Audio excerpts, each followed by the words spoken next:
Amém. Cumprimento os irmãos com a paz do Senhor. Que bom, mais uma vez, nosso Deus concede a cada um de nós a oportunidade de estarmos na sua casa, para adorarmos nesta manhã, bendizer e exaltar ao Senhor. Ele é digno de toda honra, de toda glória, de toda adoração. Mas, mais do que estarmos na casa de Deus, nós precisamos ter a consciência de que nós estamos verdadeiramente na presença de Deus para adorar, exaltar, glorificar aquele que vive e reina para todo sempre. Louvado seja o nome de Jesus. Meus amados, nós estamos chegando ao término de mais um trimestre, da nossa revista, chegando ao término do final, ou seja, ao final de mais um ano também, e fica a reflexão de tudo aquilo que Deus tem feito sobre as nossas vidas, de como Deus tem cuidado de cada um de nós, de quanto Deus tem sido bondoso, misericordioso para conosco. Eu não sei se você já fez essa reflexão ao longo desses dias, porque a tendência é que, quando vai findando o ano, que a gente comece a refletir sobre tudo o que ocorreu ao longo desse ano que está findando. E eu vejo a misericórdia, a graça, a bondade de Deus, ainda que em meio às adversidades, nós estamos aqui firmes na presença do nosso Deus, e isso é motivo de adorar e exaltar ao Senhor cotidianamente. Mas hoje nós estamos diante de uma lição que diz sobre a conduta do cristão no relacionamento familiar. E é muito importante isso para as nossas vidas. Eu começo dizendo que a família é a célula máter da sociedade. A igreja é constituída por núcleos familiares. Se você parar e observar agora, você vai ver que tem grupos de família dentro dessa grande família que é a família do Senhor, não é? Você tem aqui na sua companhia as pessoas que compõem o seu núcleo familiar. A igreja verdadeiramente é composta por família. Enquanto família, e entendendo a importância da família, a Bíblia nos instrui acerca da conduta no relacionamento familiar. A carta aos Efésios nos dá as diretrizes. O apóstolo Paulo, ao escrever, demonstra as diretrizes direcionadas por Deus para essa conduta. Mas antes eu quero que você entenda que a carta aos Efésios, ela tem dois grandes compartimentos. E o primeiro nós podemos, ou duas grandes divisões. E a primeira nós podemos dizer que é o extraordinário, o grande, o magnífico plano da salvação que Deus tem para o seu povo. E o segundo grande pórtico dela é como o cristão que foi alcançado por esse plano extraordinário da salvação deve se comportar. Dentro dessa segunda subdivisão, entra a conduta do cristão no relacionamento familiar. Meu irmão, relacionamento familiar, eu particularmente digo que é a base, o sustentáculo principal da família. E o interessante de tudo isso que quando você se depara lá em Gênesis com a criação, no livro da criação, Deus, ao criar o homem, Deus conclui que não é bom que o homem esteja só. Far-lhe-ei uma adjuntora, uma auxiliadora. Começa a instituição familiar. A primeira instituição criada por Deus chama-se família. Daí dá para você entender e perceber o quanto isso é importante, o quanto esse projeto da parte de Deus é importante e é saudável cuidar desse projeto. Agora, é claro que tudo aquilo que Deus faz é muito bom. E tem um negócio, irmão, Deus dá o livre-arbítrio para mim e para você.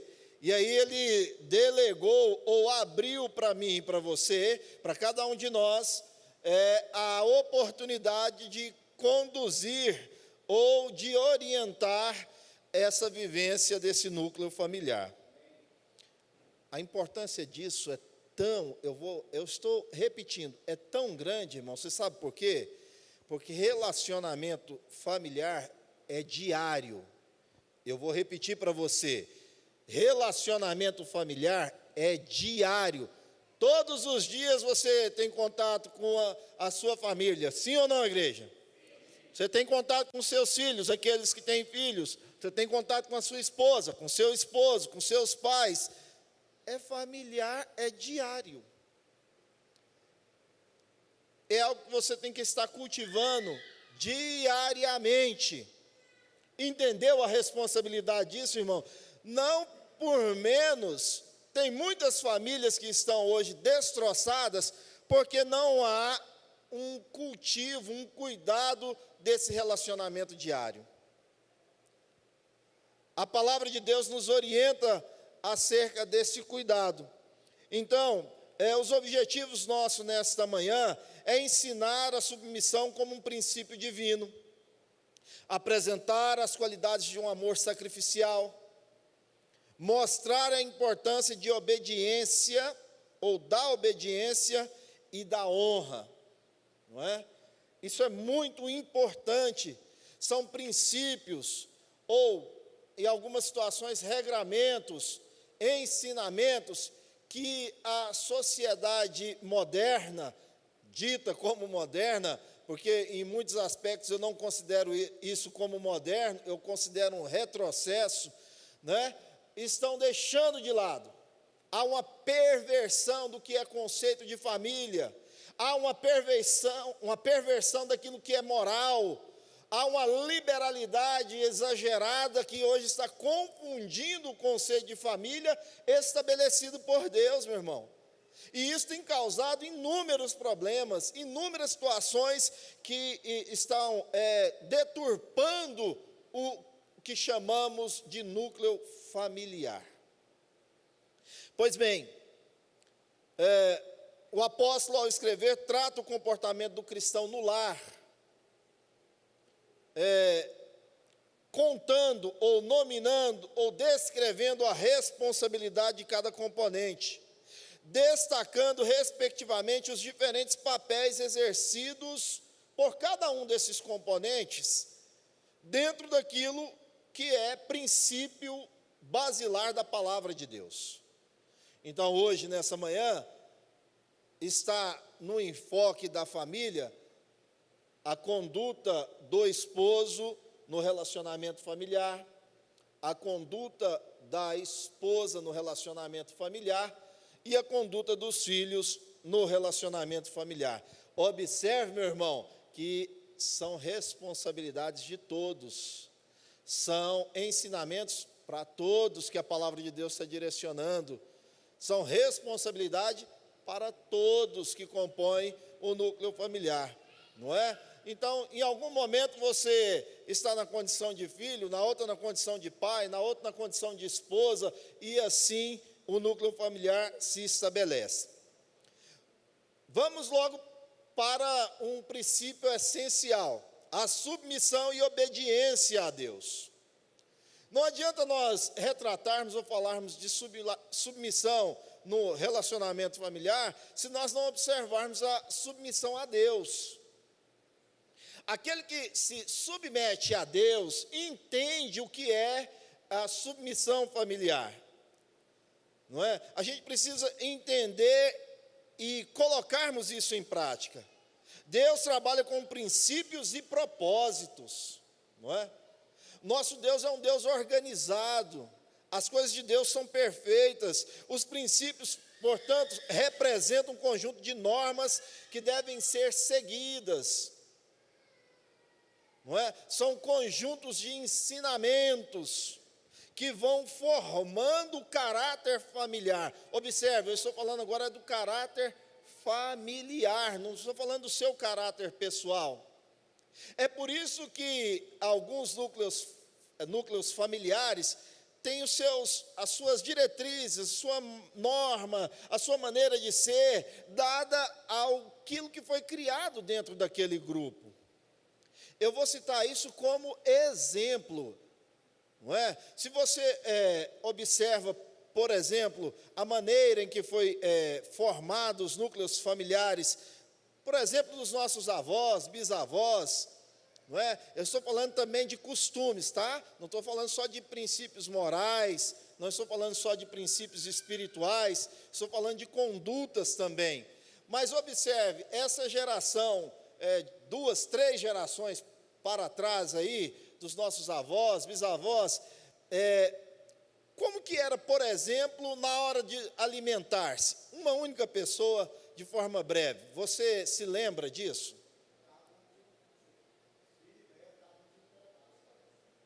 Como é que era?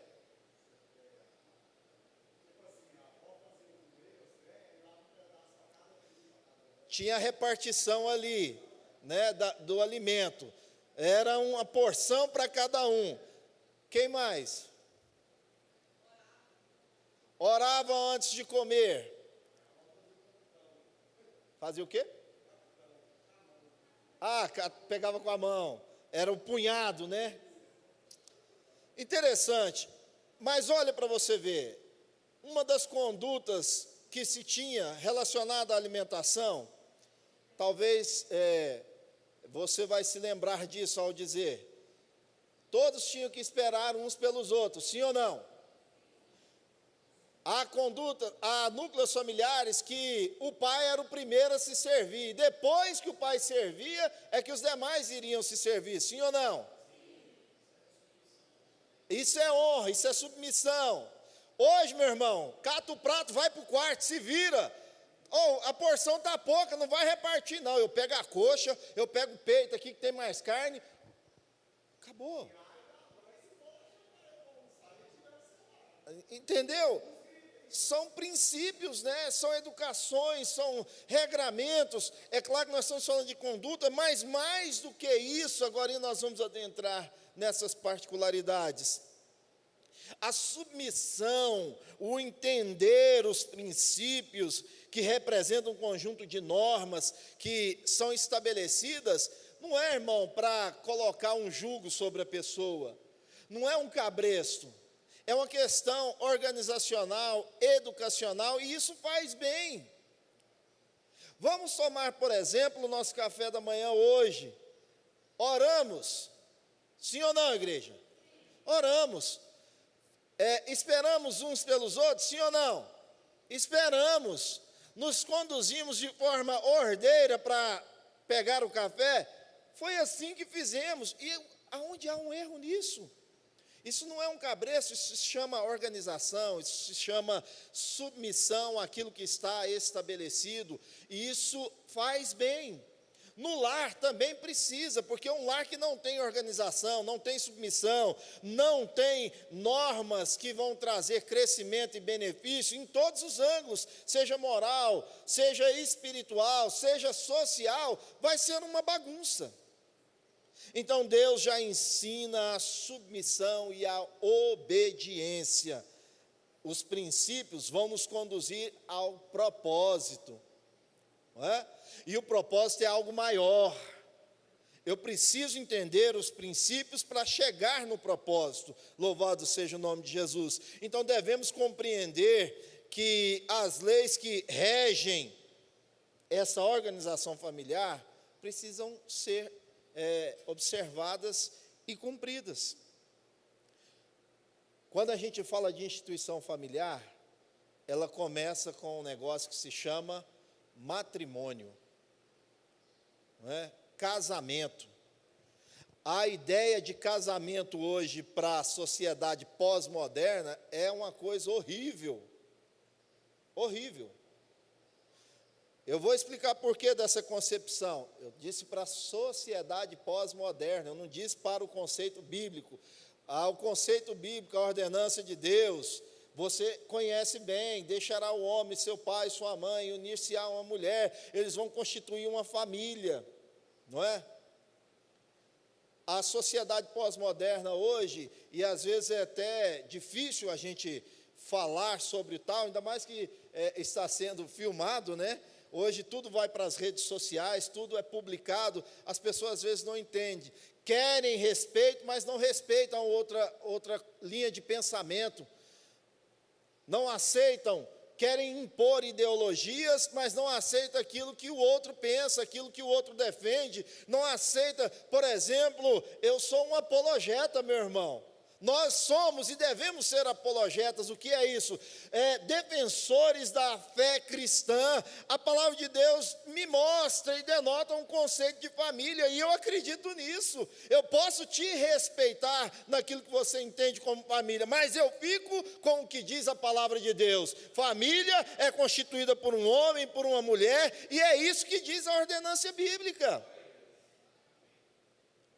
Mas, pois bem, nós vivemos em uma sociedade que agora eu preciso entender o que acontece à minha volta, à nossa volta, aceitar isso, porque senão vai ser taxado de preconceito, vai ser taxado de intolerante, e não é esse o cerne. É bem verdade que Deus ama todas as pessoas indistintamente, mas Deus também tem princípios, e Ele não abre mão dos seus princípios.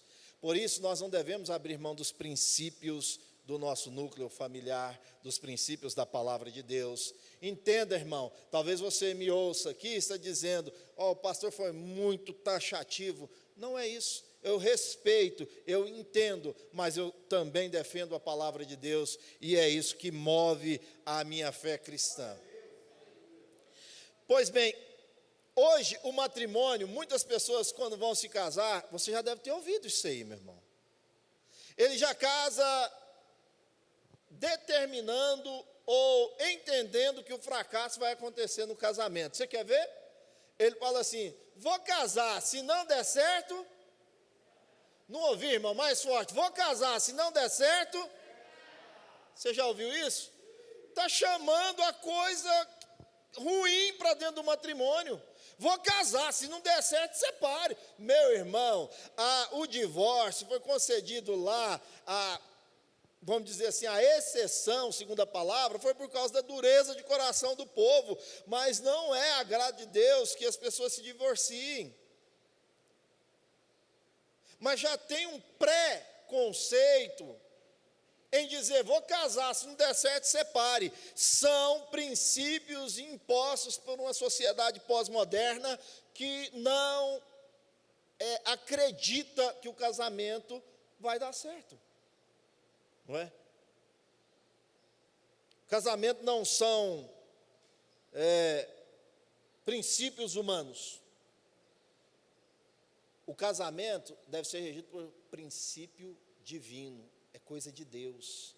Não é bom que o homem esteja só. Far-lhe-ei uma disjuntora. Guarde isso aí, irmão, é auxiliadora. Agorinha nós vamos chegar lá, vai pegar, não é? Eles ditam, o que a sociedade pós-moderna faz? Eles ditam seus próprios credos, suas leis, seus costumes, sem se importar com princípios divinos. Não querem saber. O que importa é eu ser feliz e pronto, acabou. Olha para o casamento numa condição de eu encontrar, eu me caso para encontrar essa felicidade. Primeiro, meu irmão, a gente não se casa para ser feliz, você sabia disso? Você casa para fazer o outro feliz, é diferente, não é? Então eu caso, faço a minha esposa feliz, ela vai me fazer feliz. Você faz sua esposa feliz e ela faz você feliz. É isso que é o casamento, não é? Não é um simples ajuntamento, não é? Deus disse: não é bom que o homem esteja só, né? Eu penso que, eu vou conjecturar, ao criar o homem, Deus olhou lá no jardim do Éden, irmão Daniel, e viu lá na viração do dia, e o homem estava lá tristonho, sozinho, irmão. Porque pensa, irmão, quem está aí com a sua esposa? Deixa eu ver.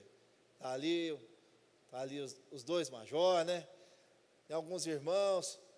Paulo Henrique está mais longe ali, mas o olho dá para chegar lá, tá? Dá uma olhadinha para sua esposa aí. Dá uma olhadinha. Irmão, olha só, tanto que Deus te abençoe, tanto que foi bênção, hein? Já pensou se você estivesse sozinho nesse mundo? Sem a companhia, sem o diálogo, sem a compreensão, sem o amor mútuo. Os frutos que Deus concedeu dessa união. Olha que bênção, meu irmão. Essa semana eu fiz uns diazinhos de casado. 27 anos. Alguém falou, vixe. Irmão. Nas bodas de prata, eu casei de novo, irmão. Fizemos uma cerimônia, casei de novo com a mesma mulher, que benção. E eu falei para ela, bem, na hora que completar bodas lá, o homem não sabe muito bem essas coisas. Essa agora, Crisopásio, né? 27 anos. Falei, na hora que completar mais uma data aí, vou casar de novo com você. Então, ordenança, isso faz bem, isso é honrar ao Senhor, isso é projeto de Deus, é honrar a sua companheira. É isso que Deus quer, mas então institui-se a família. Precisamos ter cuidado porque os ditames da sociedade pós-moderna fazem com que as pessoas confundam as coisas. E aí o comentarista até escreveu lá, vivem chafurdando no pecado e no engano do dia a dia. O que é chafurdar? É envolver-se, é revolver-se, é espojar-se, né? É ficar envolvido com o pecado, e aí, quando se envolve com o pecado, você se afasta de Deus, meu irmão. Naturalmente isso acontece, não é? Não tem como, aonde chega a luz, as trevas têm que sair. Não combinam, não andam juntos, não é? Fica chafurdando aí no pecado, revolvendo, é ir para o lamaçal. Não é esse o propósito de Deus. Então, o princípio que se aplica ao casamento, esse princípio da obediência deve ser observado. Agora, quando a gente traz para a submissão, entrando dentro já do núcleo familiar, vamos falar da submissão da esposa. O texto, lá em Efésios capítulo 5, versículo 22, é o texto de referência, diz assim, vós mulheres, sujeitai-vos a vossos maridos como ao Senhor. Tem muita gente que às vezes confunde ou interpreta o texto de forma equivocada. O que diz o texto? Que as mulheres têm que ser submissas ou sujeitar aos vossos maridos como ao Senhor. Meu irmão, vai agora para os homens, né? Não é escrava, não é serviçal, não é nada disso. Está interpretando o texto errado, se estiver olhando dessa forma. Não é uma submissão cega, é submissão com consciência. Quando o texto da palavra de Deus diz assim que as mulheres devem se sujeitar, ser submissas aos vossos maridos, não está pormenorizando ou diminuindo a mulher, não. Isso não é um conceito machista que está sendo imposto pela palavra, muito embora naquela época existia uma resistência muito grande em relação à questão feminina, mas hoje nós entendemos, e a palavra é clara, não é a questão de pormenorizar ou diminuir a mulher, submissa como ao Senhor, não é? Não é um ato do marido ou do esposo ser um mandatário, ou ser uma pessoa que manda, que ordena. É diferente. É diferente. Olha para você ver, até o texto bíblico diz assim, coabitai com ela com entendimento. Está mandando você entender, não é? Está mandando você compreender. O princípio de submissão deve ser compreendido. A sujeição da qual Paulo se refere é uma atitude espontânea, é de espontaneidade. Lembra quando nós falamos lá no início sobre a questão de princípios e propósitos, sendo uma condição de norma? É claro que todo lugar, você vai ver que as instituições sempre tem alguém que é responsável, alguém a quem se direciona, até para você ter referência, não é assim? Lá na empresa, tem alguém lá que é o chefe, tem alguém que exerce a liderança, e quando alguma coisa acontece, não é todo mundo que pode ter a voz de comando ou de decisão, alguém tem que ser responsabilizado por aquilo, sim ou não, irmãos? Né? Lá no conceito militar, por exemplo, né? Lá tem o superior, né, major? Lá tem as pessoas que você tem que se reportar a eles que vão ter a voz de comando, vão determinar. Você tem que falar com eles. O poder de decisão, o poder de dirimir ali aquelas situações, estão com essas pessoas. No núcleo familiar, o homem foi posto como cabeça. Mas veja, irmão, ele é o responsável, porque ele é como figura representativa da parte de Deus.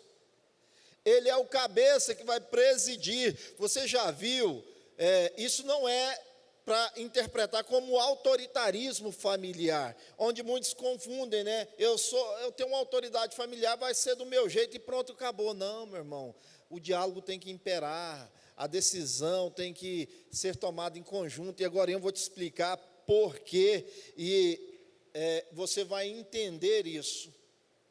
Então, o ato de nominar, responsabilizar alguém, a mulher vai ser submissa como ao Senhor. E como nós somos submissos ao Senhor? Demonstrando o quê? Carinho, respeito, honrando. E aí quando fala de honra, aí eu vou voltar um pouquinho lá no matrimônio, que a Bíblia diz assim, que digno de honra deve ser entre todos o matrimônio. Então quando honra, é honra mútua. É ser honrado, mas é honrar também. Né? É uma responsabilidade mútua.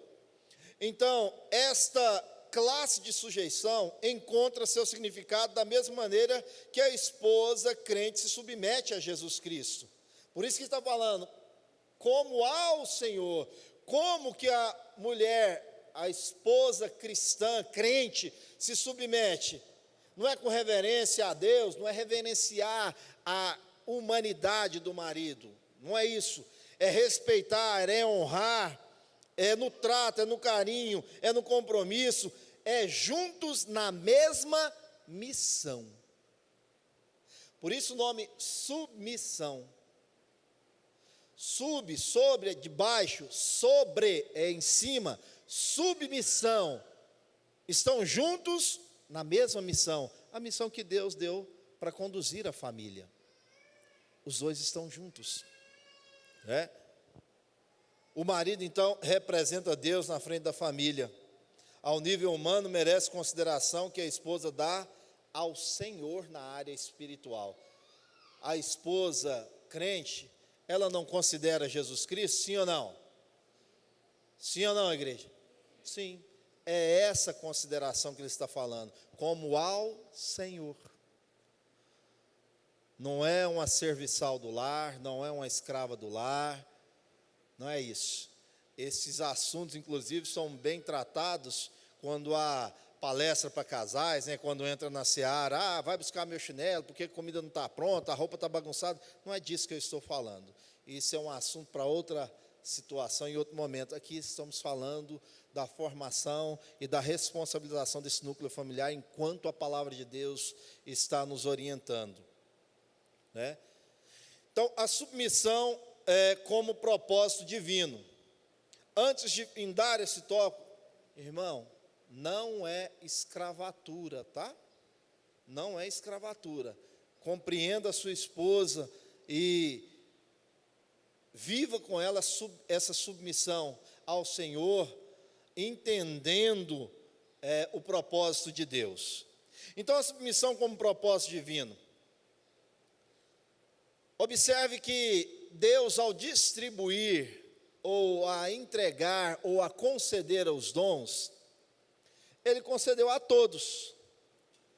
Mas nós não recebemos todos os dons, nós não recebemos tudo. Portanto, nós não somos, nesse sentido, completos. Amém, igreja?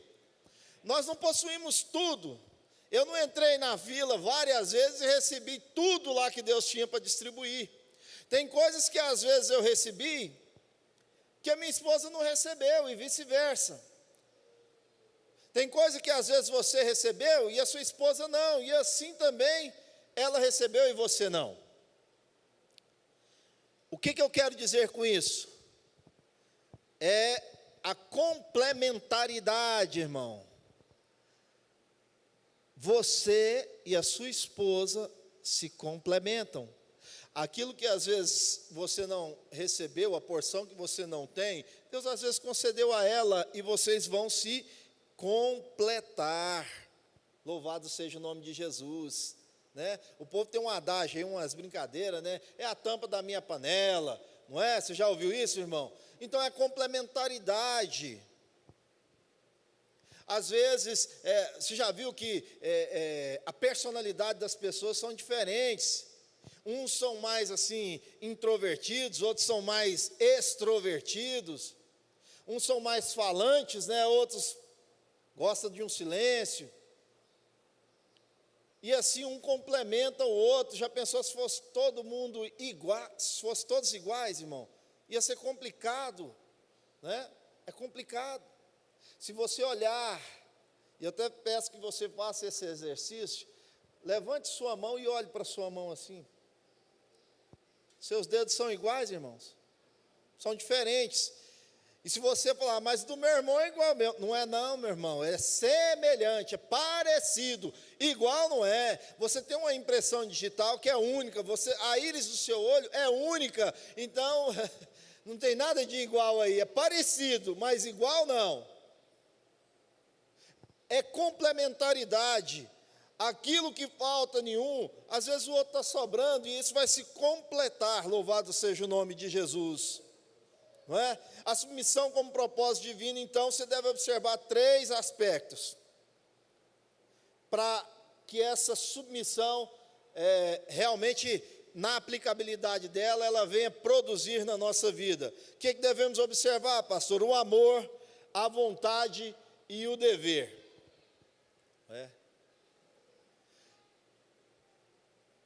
Talvez no início do relacionamento, as pessoas confundem essas questões sentimentais, né? Quando você... Aliás, eu preciso de um voluntário, um irmão, não vai nem sair do banco, só levantar a sua mão. Rápido, irmão, que meu tempo está tão curtinho, quem se candidata? Não vai doer, só levantar a mão, senão eu vou indicar você. Um irmão que é casado. Estou morando, né, irmão? Deus vai mandar. Está caminhando, né? Glória a Deus. Um irmão ou um irmão, qualquer um. Meu irmão, Ricardo, quando você viu a sua esposa, foi amor à primeira vista? Você viu, já amei. Foi isso? Mais ou menos. Mais ou menos é uma resposta que fica em cima ali do muro, né, irmão? Hã? Interessou. Agora uma irmã. Quando você viu seu esposo, irmão, qual foi o sentimento que você teve à primeira vista, assim, nesse aspecto que eu estou falando? Ele já está sorrindo, né, irmão?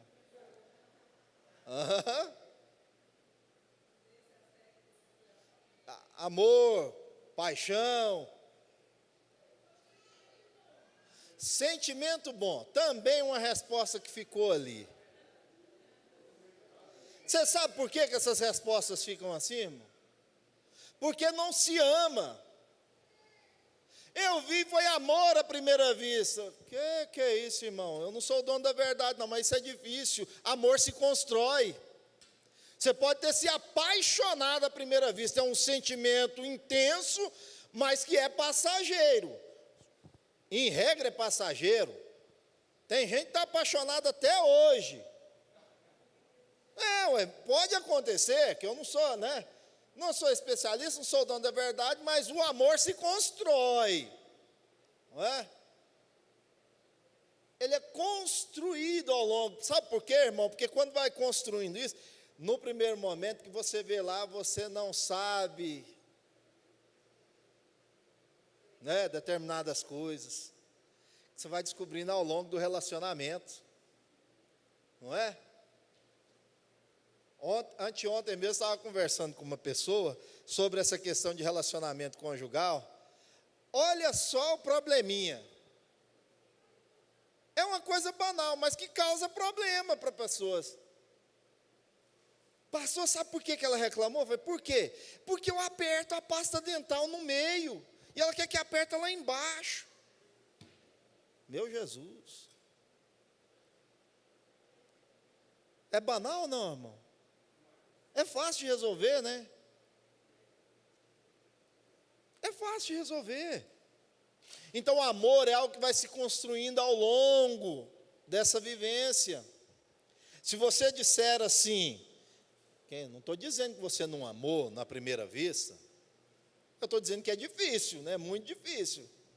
Eu nem conversei, não vi, não falei nada, eu já estou amando.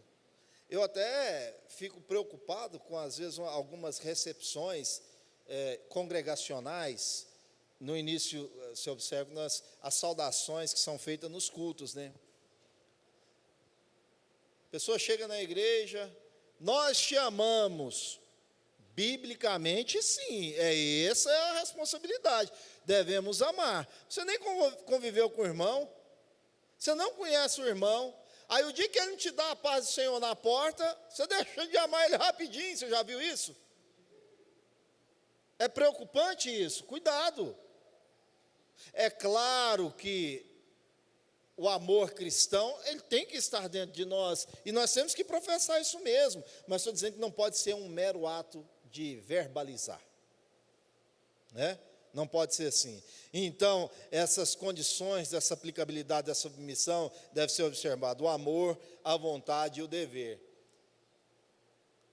Vontade, irmão, muitas vezes a gente faz coisas sem vontade, sim ou não? Sim ou não, igreja? Difícil responder, né? E outras você faz porque é um dever fazer. Isso traz responsabilidades. A submissão envolve todo esse propósito. Porque se nós fôssemos fazer só aquilo que a gente quer, ignorasse o nosso dever, meu irmão, talvez muitos de nós não estaríamos aqui nessa manhã. Sabia disso? Talvez muitos de nós não estaríamos aqui. A complementaridade é que faz o crescimento. Então, lembre-se disso, né? Um complementando o outro. A responsabilidade agora do esposo, o versículo lá diz assim que o esposo deve amar a esposa de que jeito, irmão? Não escutei. Como Cristo amou a igreja. E de que forma que Cristo amou a igreja, irmão? É um amor chamado amor sacrificial. Ele morreu pela igreja, irmão. É sério isso, irmão? É muito sério. Às vezes o esposo olha para o texto lá de Efésios 5:22 e só olha lá, a esposa tem que ser submissa ao marido, como ao Senhor, alto lá. E você tem que fazer o quê? Se necessário for morrer, é o amor sacrificial. Sacrifício também fala de renúncia, não estou falando literalmente dar a própria vida, ainda que isso seja necessário em algum momento, hein, irmão. Ainda que seja necessário. Mas muitas vezes você tem que fazer um sacrifício. Você tem que ir além, não é? Vós, maridos, amai vossas mulheres, como também Cristo amou a igreja, e a si mesmo se entregou por ela. Esse é o amor sacrificial. Observe que algumas palavras nos chamam a atenção. O papel da esposa, é claro que o texto lá e a palavra que chama a atenção é sujeição. E do esposo é o amor. Mas quando fala de amor, não está falando de qualquer amor. Por isso que eu disse, não é simplesmente verbalizar. Dizer eu te amo é fácil, sim ou não, igreja? É fácil ou não? É fácil, dizer eu te amo é fácil. É a coisa mais fácil que tem. Mas não se trata de um amor romântico, não se trata de um amor platônico, né? Você sabe o que é o amor platônico? Só um está amando, o dia que o outro descobre, ele termina. Esse é um amor platônico. Se trata de algo muito mais profundo, algo que vai além, algo que transcende. É de muito mais peso, é de muito mais valor. É esse o amor sacrificial. Observe que o amor de Cristo pela igreja é tão grande, não foi, é tão grande, mas relacionado à entrega dele, que ele amou mais a igreja do que a si mesmo, a ponto de se entregar, de morrer pela igreja. Aí você observa que, muitas vezes, você vê, isso é conversas, né? Bate-papo, não bate-papo você percebe as coisas. Alguém fala assim, eu não, tem que preocupar com isso, eu tenho que me amar. Já ouviu isso? Já ouviu, igreja? Eu tenho que me amar e pronto, acabou. Jesus, ele amou a igreja, ama a igreja, morreu pela igreja, não pensou em si primeiro. Pensou em nós. Ele pensou em nós. É esse o amor que ele está dizendo aqui, não é? Um grande exemplo de amor sacrificial bíblico, fora esse amor, que Jesus é supra-sumo, né, irmão? A régua está lá em cima. Mas olhemos, você vê algum amor assim denotado que você poderia destacar na Bíblia? Jacó. Irmão, amor sacrificial. Trabalhou um período por uma esposa, chegou lá o senhor falou, não, negativo. Você tem que trabalhar mais quanto tempo? 14 anos ele trabalhou, irmão, em prol de um amor. Isso é sacrifício. Durante 14 anos trabalhou para ter Raquel como esposa.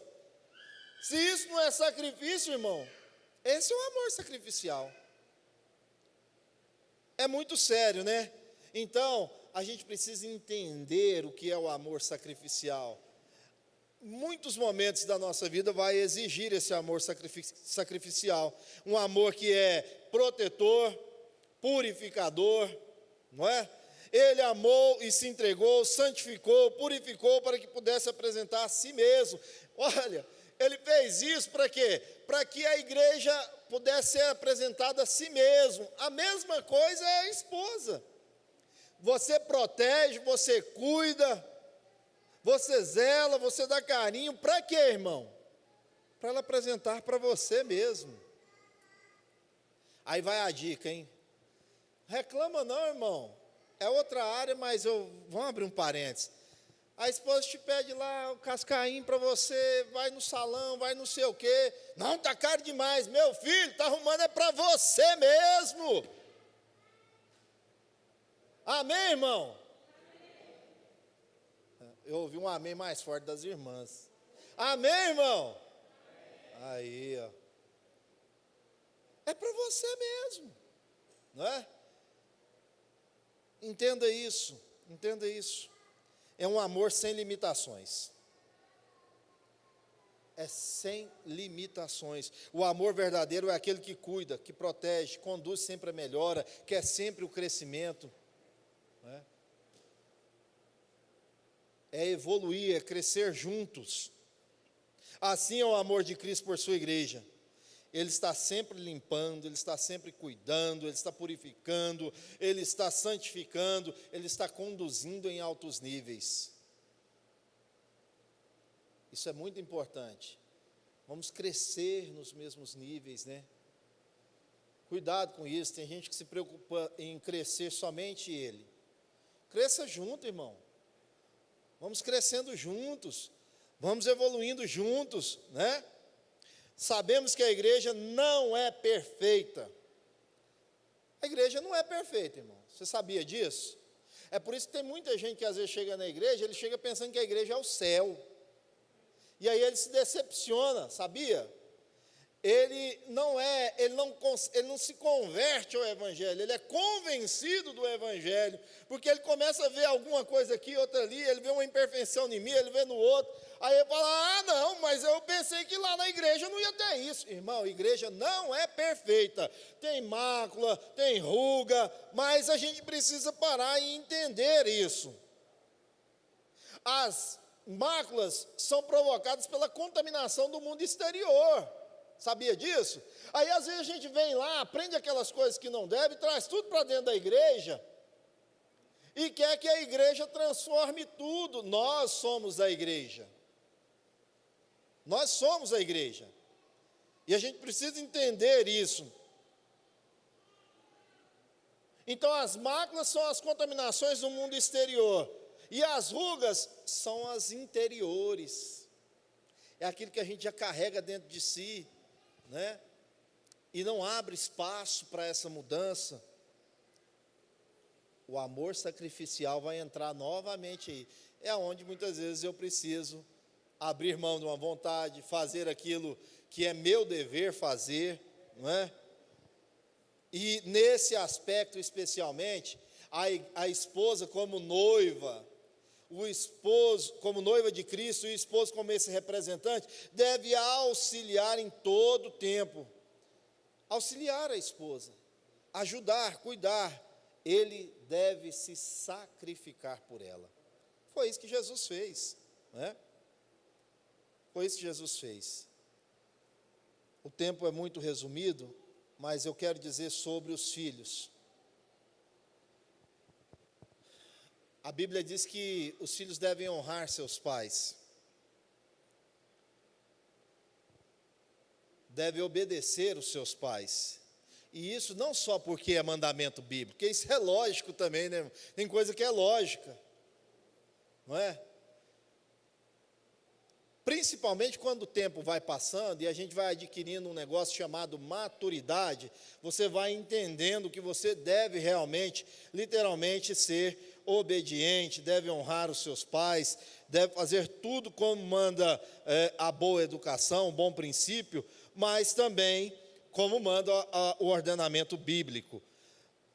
Outro dia aqui eu vi o pastor Brenner dizendo assim, eu não sei se você vai se recordar, ele disse que quando chega em casa, e os meninos vêm, corre, abraça, beija, papai, aquela coisa, que não tem preço, né? Isso é maravilhoso. Isso alegra o coração dele. Mas ele diz que tem muito mais prazer quando os filhos obedecem. E isso é uma maneira de honrar. Enquanto criança, é lógico que criança tem conduta e comportamento de criança, natural. À medida que vai crescendo, vai mudando, vai aprendendo, a mentalidade também vai transformando, tem que ter cuidado com o convívio social, influências externas, mas essa obediência agrada a Deus. Então, enquanto filhos, enquanto pais, a gente quer que os filhos obedeçam, mas enquanto os filhos de nosso Senhor Todo-Poderoso, Deus também quer que eu e você obedeçamos. E isso é muito sério, não é? Isso é muito sério. Então, honrar, e ele diz aqui a palavra honra do grego significa timao, que significa valorizar, estimar, dar preço, ter por estima, não é? Há quanto tempo, filho, você não vai lá e honra seu pai com um pedido de bênção? São culturas, princípios que nós falamos lá. Não estou dizendo, eu disse que cada núcleo familiar tem a maneira de se conduzir, Mas se eu saio e chego 10, 20 vezes na presença da minha mãe, eu já não tenho meu pai, 10, 20 vezes eu peço bênção. Mas eu fui instruído assim, eu fui orientado, educado assim. Tem coisas que nós não podemos abrir mão dos nossos princípios, especialmente enquanto servos de Deus cristão, irmão. A Bíblia diz: ensina ao teu filho o caminho que ele deve andar, e ainda quando for velho, ele não se desviará dele. No seu relacionamento conjugal, dê exemplo, seja referência.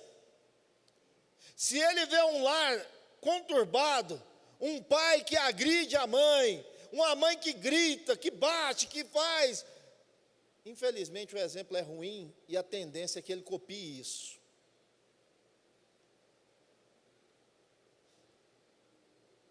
Deixe seus filhos ver você tratando a mãe deles com carinho. Cuidado, né? Tem gente que até exagera aí, né? Intimidade é outra coisa, irmão, né? Vamos ter cuidado, porque um dia um menino, eu vi um trem lá, pelo amor de Deus. Tranca a porta, meu filho. Criança não sabe, não. Mas deixa ele ver você tratando bem. Tenha momentos na presença dos filhos. Você está orientando. Isso é uma maneira de educar, isso é uma maneira de ensinar. Não é só ensinar com palavra, não é só dizer, ensina o teu filho o caminho que ele deve andar, não. Seja exemplo, deixa ele te ver orando, deixa ele te ver lendo a palavra de Deus, deixa ele te ver buscando ao Senhor, seja carinhoso, seja esse exemplo. Irmão, vai ser diferente, senhor. Vai ser diferente. Um dia, uns jovenzinhos casando, para finalizar, começou um relacionamento e eu disse assim: veja como é que ele trata a mãe dele. Vai ser assim que ele vai te tratar, viu? Vê como é que ela trata os pais, a família. É desse jeito que vai te tratar. Pense antes, ore antes, busque a Deus antes, peça a graça de Deus, ore antes, para não ter que ficar orando o tempo inteiro depois, tá? Que Deus abençoe as nossas vidas, a conduta do cristão alcançado pela palavra, alcançado na salvação, dentro do núcleo familiar, deve ser conforme a palavra de Deus determina, e não como modismo do mundo. Que Deus abençoe em Cristo Jesus, eu agradeço a oportunidade.